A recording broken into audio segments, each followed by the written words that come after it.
जय हिंद साथियों स्वागत करता हूं आप सभी का अपने यूट्यूब चैनल पर। साथियों, आज इस वीडियो में हम आपके लिए आरपीएफ परीक्षा के लिए 50 महत्वपूर्ण प्रश्न लेकर आए हैं, जिसके सभी क्वेश्चन सेलेक्टेड इंपॉर्टेंट और गोल्डन क्वेश्चन होंगे।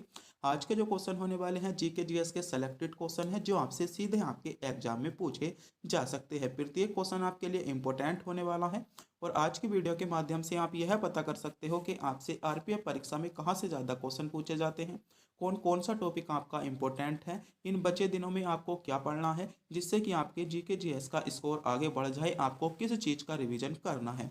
तो इन सभी के बारे में का जो डाउट बन रहा है आपको कि इन दिनों में क्या पढ़ना है, ये आपका इस वीडियो के बाद में सब खत्म हो जाएगा। तो इस वीडियो को अंत तक पूरा ध्यान से जरूर देखिएगा। तो बिना टाइम गवाए करते हैं वीडियो को स्टार्ट। आपका पहला क्वेश्चन है, खेल में संगठन आपका FILA किससे संबंधित है। तो आपको बताना है जो आपका खेल में संगठन है FILA, ये आपका किससे संबंधित है। ये क्वेश्चन आपसे पूछा गया है, तो आप बताइएगा किससे संबंधित है। तो आपका किससे संबंधित है, तो आपका इसका सही जवाब जो होगा ये आपका कुश्ती से संबंधित है। किससे संबंधित है, ये आपका कुश्ती से संबंधित है, यानी कुश्ती आपका इसमें डी विकल्प के साथ आपका सही जवाब होगा। जिन बच्चों ने विकल्प डी को चुना है बिल्कुल सही चुना है। अगला क्वेश्चन देखते हैं। अगला क्वेश्चन है, कपास का सबसे बड़ा उत्पादक देश कौन सा है। तो आपसे क्वेश्चन पूछा जा रहा है कपास का सबसे बड़ा उत्पादक देश। बताइए कपास का सबसे बड़ा उत्पादक देश की अगर हम बात करें तो कपास का सबसे बड़ा उत्पादक देश कौन सा है। तो कपास का जो सबसे बड़ा उत्पादक देश है वह है आपका चीन। चीन आपको विकल्प डी में दिया गया है, यानी डी विकल्प आपका करेक्ट जवाब हो जाएगा।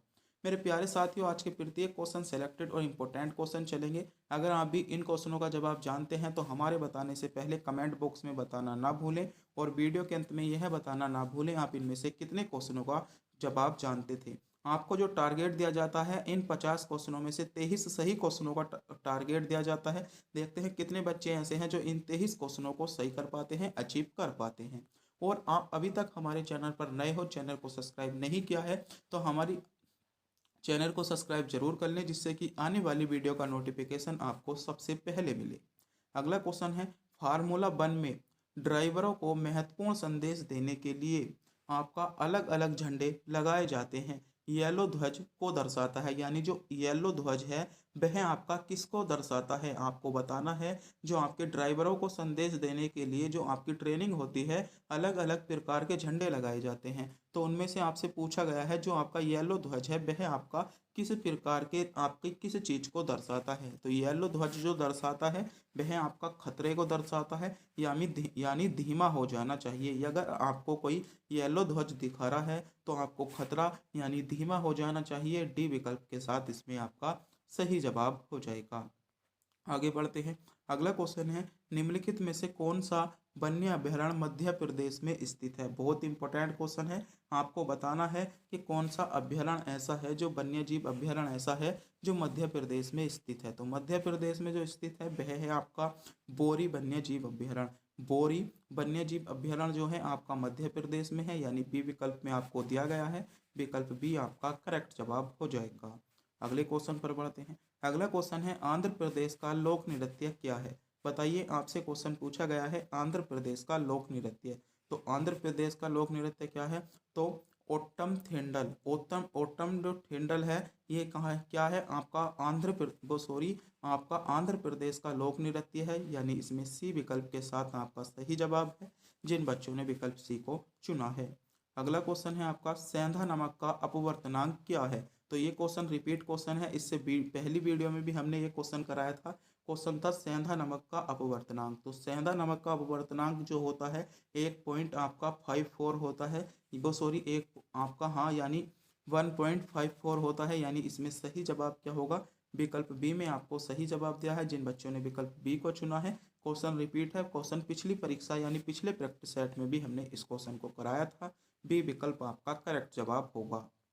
अगला क्वेश्चन है आपका, विरूपाक्ष मंदिर किस राज्य में स्थित है। ये क्वेश्चन बहुत ज़्यादा पूछा जाता है और रेलवे का फेवरेट क्वेश्चन है। रेलवे इस क्वेश्चन को बार बार क्वेश्चन पूछता है।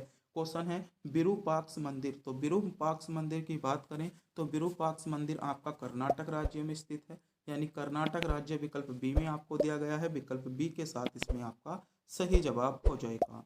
अगला क्वेश्चन है, बाराबती स्टेडियम में स्थित है, यानी आपको बताना है जो आपका बाराबती स्टेडियम है वह आपका किस राज्य में स्थित है।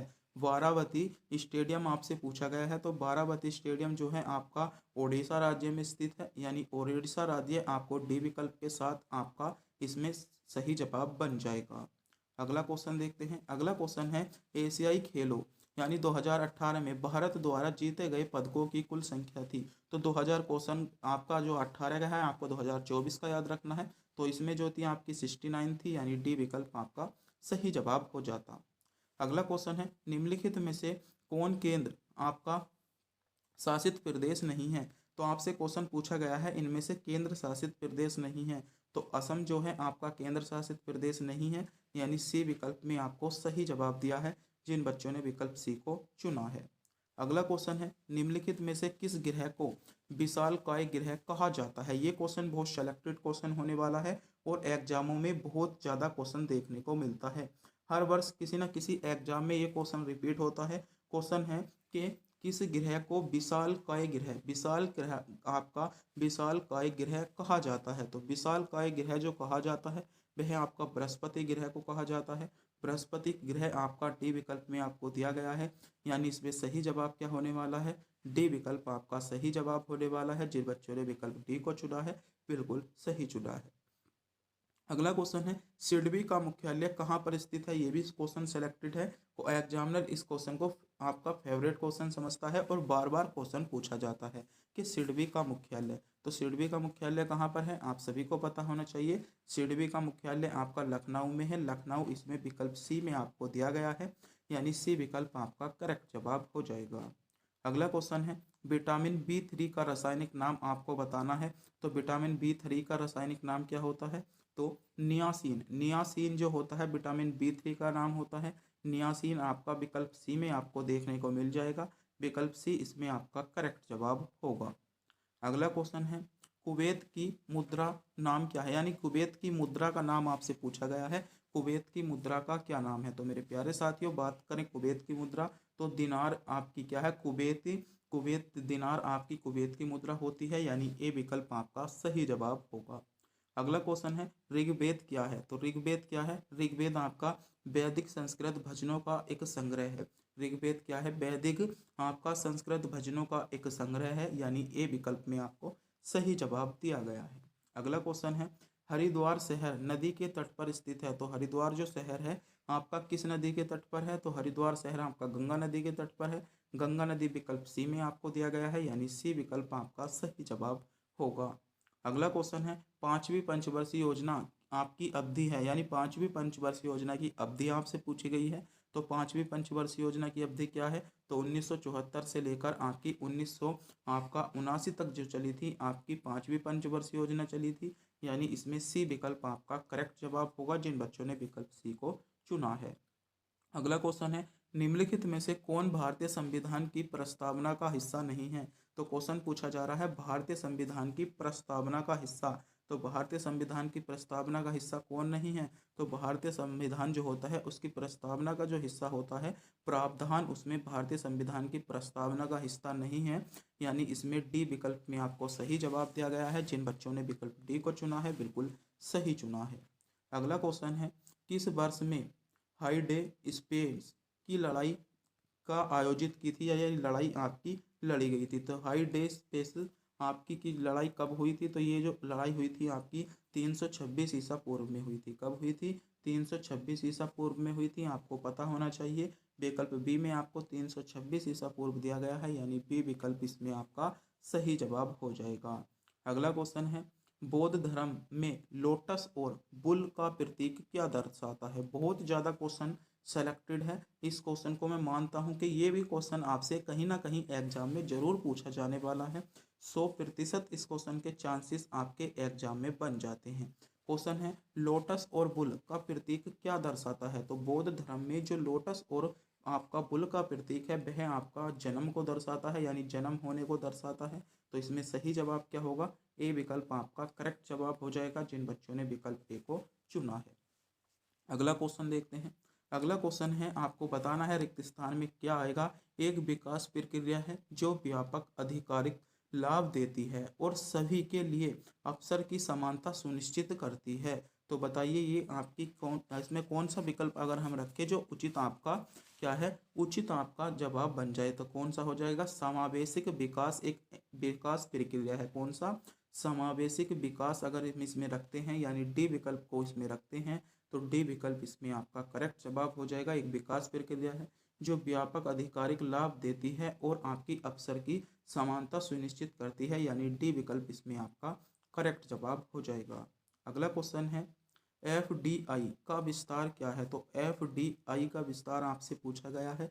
तो एफडीआई का विस्तार क्या है? तो आपका एफडीआई का विस्तार हो जाएगा आपका, इसमें सही जवाब जो होगा वह आपका होगा प्रत्यक्ष आपका विदेशी निवेश। एफडीआई का जो है प्रत्यक्ष विदेशी निवेश जो है वह आपका इसका विस्तार है, यानी इसी विकल्प में आपको सही जवाब दिया गया है। अगला क्वेश्चन है पृथ्वी की सबसे बाहरी परत या खोल को के रूप में जाना जाता है? तो पृथ्वी की जो सबसे बाहरी परत होती है या खोल होता है तो उसे किसके रूप में जाना जाता है? तो उसे क्रस्ट के रूप में जाना जाता है। क्रस्ट आपको बी विकल्प में दिया गया है, यानी बी विकल्प आपका करेक्ट जवाब हो जाएगा। अगला क्वेश्चन देखते हैं। अगला क्वेश्चन है सल्फर के लिए प्रतीक क्या है? तो सल्फर के लिए क्या प्रतीक होता है? तो एस जो होता है आपका सल्फर के लिए प्रतीक होता है। आपको ध्यान रखना है, बी विकल्प आपका सही जवाब है। अगला क्वेश्चन है भारत का विधि आयोग एक है। तो भारत का जो विधि आयोग है ये भी क्वेश्चन पूछा जाता है अक्सर कि भारत का विधि आयोग, भारत का विधि आयोग एक कैसा आयोग है? तो भारत का जो विधि आयोग है वह आपका एक गैर वैधानिक सलाहकार निकाय है। कैसा है? गैर वैधानिक सलाहकार निकाय है, यानी इसमें सही जवाब क्या होगा? विकल्प सी में आपको सही जवाब दिया गया है। सी विकल्प आपका करेक्ट जवाब होगा जिन बच्चों ने विकल्प सी को चुना है। मेरे प्यारे साथियों, आपने अभी तक हमारे चैनल को सब्सक्राइब नहीं किया है, चैनल को सब्सक्राइब जरूर करें। और बात करते हैं इस वीडियो की पीडीएफ, तो इस वीडियो की पीडीएफ आपको हमारे टेलीग्राम चैनल पर मिल जाएगी। आप हमारे टेलीग्राम चैनल को ज्वाइन कर सकते हैं, वहाँ पर आपको क्या है इस वीडियो की पीडीएफ मिल जाएगी और पीडीएफ का लिंक आपको वीडियो के डिस्क्रिप्शन में दिया गया है। वहाँ से जाकर आप पीडीएफ को डाउनलोड कर सकते हो। डायरेक्ट हमारे टेलीग्राम चैनल पर खोलोगे, वहाँ से आपको क्या कर सकते हो, इसकी पीडीएफ डाउनलोड कर सकते हो। और आपने अभी तक हमारे चैनल को सब्सक्राइब नहीं किया है, चैनल को सब्सक्राइब जरूर करें, क्योंकि चैनल को सब्सक्राइब करने में आपका किसी भी प्रकार का कोई पैसा नहीं जाता, नहीं हमको मिलता है। बस हम इससे मोटिवेट होते हैं और आपसे यह पता कर सकते हैं कि इस वीडियो ने हमारे इतने सब्सक्राइबर दिए, तो हमें क्या है इसमें अधिक से अधिक और अच्छे से अच्छा कंटेंट के बारे में सोचना है, बच्चों को और अधिक से अधिक कंटेंट देना है। तो प्लीज़ मैं आपसे हाथ जोड़कर कहता हूँ कि एक बार हमारे चैनल को सब्सक्राइब जरूर कर दें, क्योंकि हम इससे मोटिवेट होते हैं। और हमारे टेलीग्राम चैनल को भी ज्वाइन जरूर कर लें, जिससे कि प्रत्येक वीडियो की जो पीडीएफ है आपको हमारे टेलीग्राम चैनल पर मिल जाए। क्योंकि अधिक बार को बच्चों के कमेंट आ रहे थे कि सर इसकी पीडीएफ कहाँ मिलेगी, तो पीडीएफ जो है हम इसकी आपको टेलीग्राम चैनल पर प्रोवाइड कराते रहेंगे, तो वहाँ से जाकर आप क्या है पीडीएफ डाउनलोड कर सकते हो। अगला क्वेश्चन है आपका चुड्डा कप, आपका क्वेश्चन पूछा गया है कि चड्डा कप खेल से संबंधित है। तो ये कप किस खेल से संबंधित है? ये आपका बैडमिंटन से संबंधित है। बैडमिंटन विकल्प ए में आपको दिया गया है, ए विकल्प आपका सही जवाब होगा। अगला क्वेश्चन है आपका निम्नलिखित में से आपको बताना है, निम्नलिखित में से कौन भारत में एक आधिकारिक राज्य भाषा नहीं है? तो भारत में एक आधिकारिक राज्य भाषा नहीं है तो खंडेसी, खंडेसी भारत में किसी भी प्रकार की आपकी राज्य भाषा नहीं है, यानी सी विकल्प में आपको खंडेसी दिया गया है। सी विकल्प आपका करेक्ट जवाब हो जाएगा। अगला क्वेश्चन है इयान जेम्स थोरे किस खेल से संबंधित है? तो आपको बताना है ये किस खेल से जुड़ा है। तो ये जो जुड़ा है आपका तैराकी से जुड़ा है। तैराकी सी विकल्प में आपको दिया गया है। सी विकल्प आपका करेक्ट जवाब होगा। अगला क्वेश्चन है बिपिन चंद्र पाल ने कौन सा समाचार पत्र शुरू किया? ये क्वेश्चन बहुत ज़्यादा इंपॉर्टेंट है कि बिपिन चंद्र पाल ने कौन सा समाचार पत्र शुरू किया था। तो आप इसका स्क्रीनशॉट भी ले सकते हो, वरना इसको क्या है डाउनलोड कर सकते हो, या आप क्या है नोट कर सकते हो। क्वेश्चन है बिपिन चंद्र पाल ने कौन सा समाचार पत्र शुरू किया था? तो बिपिन चंद्र पाल ने जो समाचार पत्र शुरू किया था, तो इसमें आपका सही जवाब क्या होगा? न्यू इंडिया समाचार पत्र शुरू किया था, यानी ए विकल्प में आपको सही जवाब दिया गया है। अगला क्वेश्चन है अम्लीय वर्षा तब होगी जब वर्षा जल का पीएच में से कम हो, यानी अम्लीय वर्षा तब होगी जब जल का पीएच मान जो है से कम हो। किस से कम हो? यानी 5.6 से आपका कम हो, जब आपकी अम्लीय वर्षा होगी। इसमें ए विकल्प आपका सही जवाब हो जाएगा।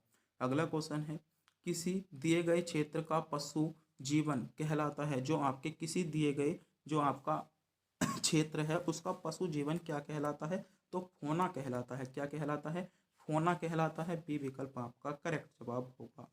अगला क्वेश्चन है, असम का राज्य पक्षी क्या है। असम का आपसे राज्य पक्षी पूछा गया है, तो असम का जो राज्य पक्षी है सफेद पंखों वाला लकड़ी का आपका क्या है, एक वक्त जो है वह आपका असम का क्या है, राज्य पक्षी है। यानी इसमें आपका ए विकल्प सही जवाब हो जाएगा। अगला क्वेश्चन है, अफगानिस्तान की राजधानी आपसे पूछी गई है। क्वेश्चन पूछा जाता है और आपके लिए इम्पोर्टेंट भी है, क्योंकि ये क्वेश्चन भी बहुत ज़्यादा एग्जाम में देखने को मिलता है। क्वेश्चन है अफगानिस्तान की राजधानी, तो अफगानिस्तान की राजधानी आपकी काबुल है। काबुल यानी आपको विकल्प सी में दिया गया है। सी विकल्प आपका करेक्ट जवाब हो जाएगा। अगला क्वेश्चन है, आपको बताना है यहाँ पर डैश डैश की जगह क्या आएगा। बाला व्यक्ति पास को वस्तुओं को स्पष्ट रूप से देख सकता है, लेकिन दूर की वस्तुओं को अलग आपका क्या है, अलग अलग नहीं देख सकता। आपको बताना है इसमें क्या आएगा, तो आपका सही जवाब होगा इसमें मायो आपका पिया। मायोपिया रोग जो होता है इसमें जो है आपका व्यक्ति पास की वस्तु को क्या है, पास की वस्तु को तो स्पष्ट देख सकता है, लेकिन दूर की वस्तु को स्पष्ट नहीं देख सकता। तो इसमें कौन सा निकट आपका दोष हो जाएगा, यानी निकट निकट आपका निकट दृष्टि दोष आपका इसमें आएगा, जिसको हम मायोपिया कहते हैं। डी विकल्प इसमें आपका करेक्ट जवाब हो जाएगा। अगला क्वेश्चन है, संसद सदस्य कामाक्षी प्रसाद तासा किस राज्य से संबंधित है। यानी इनका संबंध आपको बताना है कि कामायाक्त प्रसाद तासा इनका संबंध आपका कहाँ से है। तो इनका संबंध कहाँ से है, इनका संबंध जो हो जाएगा वह आपसे कहाँ से है, तो इनका संबंध असम राज्य से है। यानी बी विकल्प आपका करेक्ट जवाब है। अगला क्वेश्चन है, ब्रह्म समाज के संस्थापक कौन है। बताइए, ब्रह्म समाज के संस्थापक आपसे पूछा गया है। तो ब्रह्म समाज के संस्थापक भी बहुत ज़्यादा पूछा जाता है। राजा राम मोहन राय इसमें ए विकल्प के साथ आपका सही जवाब हो जाएगा। अगला क्वेश्चन है आपका, संविधान सभा के वित्त और कर्मचारी समिति के अध्यक्ष कौन थे। तो संविधान सभा के वित्त और कर्मचारी समिति के अध्यक्ष की बात करें तो वित्त और कर्मचारी जो समिति थी इसके अध्यक्ष कौन थे, तो डॉक्टर राजेंद्र प्रसाद थे। यानी डॉक्टर राजेंद्र प्रसाद सी विकल्प में आपको दिया गया है। सी विकल्प आपका करेक्ट जवाब हो जाएगा। अगला क्वेश्चन है, कार्य का एसआई मात्रा क्या है, या कार्य की एसआई इकाई आपसे पूछी गई है। तो कार्य की एसआई इकाई आपकी जूल होती है, आप सभी को पता होगा। ए विकल्प में आपका सही जवाब दिया गया है।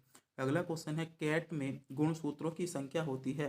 कैट यानी बिल्ली, बिल्ली में गुणसूत्रों की संख्या कितनी होती है, तो इनमें आपकी जो होती है 19 जोड़े गुणसूत्र होते हैं, 19 जोड़े होते हैं। बी विकल्प में आपको सही जवाब दिया गया है।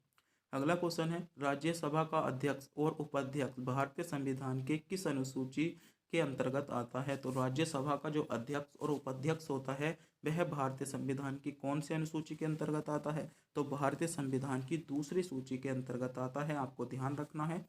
ए विकल्प इसमें आपका करेक्ट जवाब होगा। सेलेक्टेड क्वेश्चन है, ये क्वेश्चन भी बहुत ज़्यादा क्वेश्चन पूछा जाता है। अगला क्वेश्चन है, सुंदरबन बायोस्फीयर रिजर्व कहाँ पर है। यानी आपसे क्वेश्चन पूछा गया है सुंदरबन बायोस्फीयर रिजर्व कहाँ पर है। ये क्वेश्चन भी इंपॉर्टेंट क्वेश्चन होता है, आप इसे नोट करेंगे क्योंकि क्वेश्चन देखने को आपके अधिक चांसेस बन जाते हैं। तो बताइए, सुंदरबन बायोस्फीयर रिजर्व कहाँ पर है, तो ये आपका पश्चिम बंगाल में है। पश्चिम बंगाल डी विकल्प के साथ आपका करेक्ट जवाब होगा। अगला क्वेश्चन है आपका, उत्कों के अध्ययन को क्या कहा जाता है। तो उत्कों के अध्ययन को जो कहा जाता है आपका उतक विज्ञान कहा जाता है। आपका सी विकल्प में सही जवाब दिया गया है। अगला क्वेश्चन है, भारत के पहले सिख राष्ट्रपति कौन थे। तो बताइए, भारत के पहले आपसे सिख राष्ट्रपति पूछा गया है। तो भारत के जो पहले सिख राष्ट्रपति थे वे थे आपके ज्ञानी जेल सिंह। ज्ञानी जेल सिंह भारत के पहले सिख राष्ट्रपति थे। यानी डी विकल्प में आपको दिया गया है। डी विकल्प आपका करेक्ट जवाब हो जाएगा। अगला क्वेश्चन है, क्वेश्चन देखते हैं, विश्व धरोहर स्थल एलोरा गुफा किस राज्य में स्थित है। ये क्वेश्चन बहुत ज़्यादा रिपीट होता है और एग्जामिनर का फेवरेट क्वेश्चन होता है। रेलवे के लगभग अधिकांश एग्जामों में ये क्वेश्चन मिलता है। विश्व धरोहर स्थल आपका जो है या विश्व धरोहर एलोरा गुफा आपकी किस राज्य में स्थित है। तो किस राज्य में स्थित है, ये आपकी महाराष्ट्र राज्य में स्थित है। महाराष्ट्र राज्य विकल्प सी में दिया गया है। यानी सी विकल्प आपका करेक्ट जवाब हो जाएगा।